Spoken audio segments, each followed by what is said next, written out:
Man, that's loud.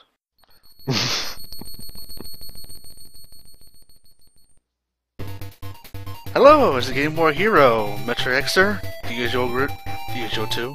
Hi. Welcome to Sonic. Hello. Welcome to Sonic Pocket Adventure for the Neo Geo Pocket Color. I've never seen this. Sure, you haven't. I definitely haven't. Well, I mean, like, an in-depth look. This came out in 1999 for the, well, Pocket Color, which is unusual at the time considering Sega still made consoles. Though by then the GameCube has been dead, not selling anymore, so where else to go to? You fall down a pit. That kind of sums up Sega pretty well, actually. But anyway, this was actually Dimps' first attempt at the Sonic title. And they did Sonic Rush, which I thought was really fun. And the advanced games, which is actually pretty fun, depending on who you talk to. Right. And every other handheld since then. And absolutely nothing else. Nothing else that they did ever. Well, they've done Street Fighter 4. Yeah, that's it. But for Sonic titles, they've been stuck in handheld LED. But they did Unleash for the Wii, but then again, that's a whole different story. Yeah, it is. Anyway, the whole point of what makes it special is that it was released on a non-Sega system, which, again, at the time, was just kind of unheard of. Well, there was one other title that did that too, but we prefer to just keep it blank. I can't recall it at the moment, but I'll just stay quiet since it's such a big deal. Oh, PC, you mean? Well, PC doesn't really count, but fuck it, I'll say it. To me, have you ever heard of a game.com? Yes, I have. Have you heard of Sonic Jam for the game.com? Well, yes, I have. Oh, Sonic Jam, like the thing where it's like all the Sonic games and it's like, oh, 3D. Big deal. Yeah, but for the, that thing, yeah. Game.com, yeah. It's pretty bad. I'll show you some video later, but... What's happening?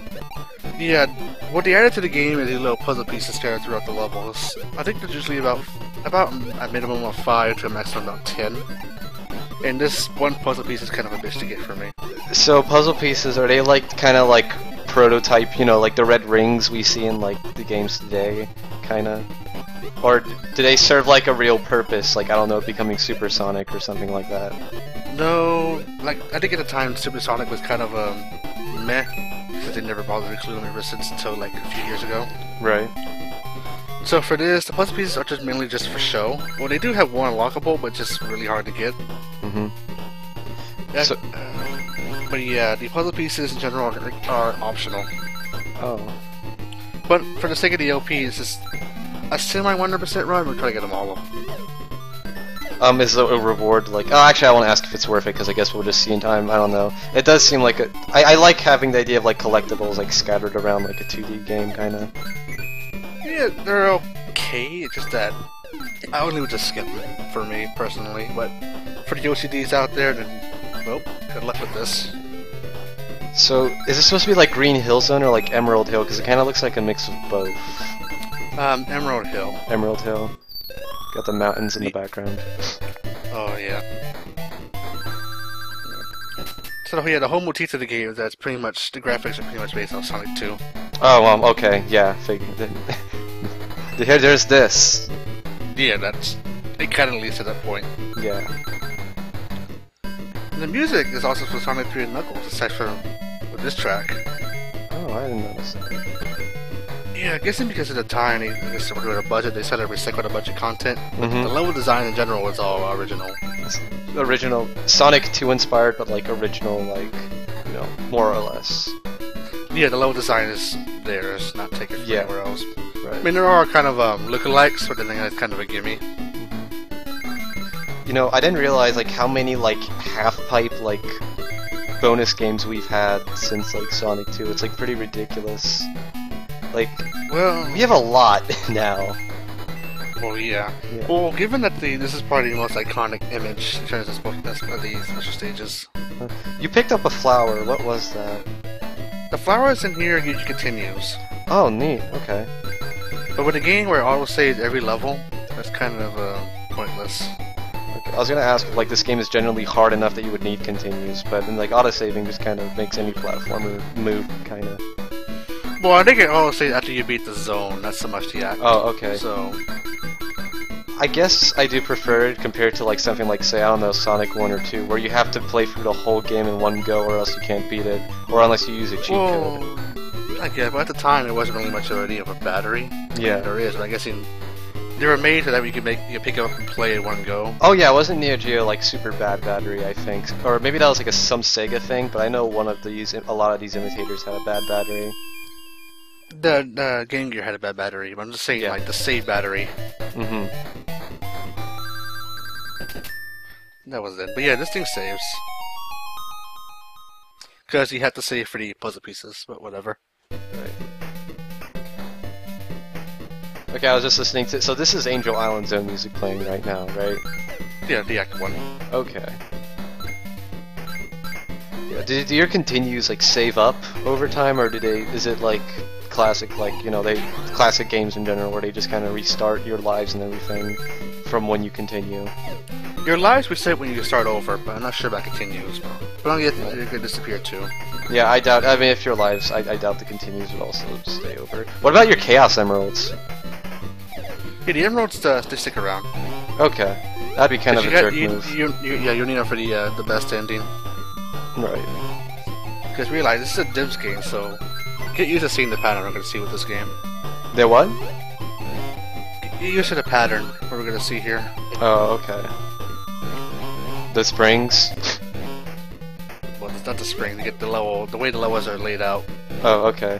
Well, I mean, I was saying because, like, you know, like now that they have like a track record of using springs to like make things seem fast. You know. Yeah. I think I'm one of the people who doesn't really hate Sonic 4 in general. Yeah. I noticed when you lost your rings, actually, it seems like it's kind of tough to get them back because, like, you don't really have much of a time to move after they get out. Maybe. Then again, most of the rings you do collect sort of just vanish. Yeah, that's what it looked like. I suppose recording issues might make it look worse than it actually is, but it looks like they disappear pretty quickly. Well, for the sake of YouTube, it's stuck at 30 FPS, but I know for hosting and download, it should be at 60. Right. Oh, okay, so people will be able to see it better. I mean, yeah, I'm watching on YouTube, so... Well, yeah, that's all we got. It's a lot easier for both of us.